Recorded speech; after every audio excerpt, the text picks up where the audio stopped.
ehemplo sa bawat isa at palaging pagmamahalan at peace of mind ang mamayani sa aming mga puso at isipan. I-bless ko po ang food na nandito sa aming harapan ngayon, ang mga nag-prepare, Lord God. Pumuli ko ng nourishment ang mga ito na maging lakas ng aming katawan.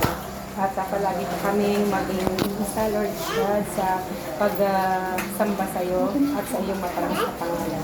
Lahat ng ito ay aming tinataas sa ngalan ni Jesus. Amen. Amen.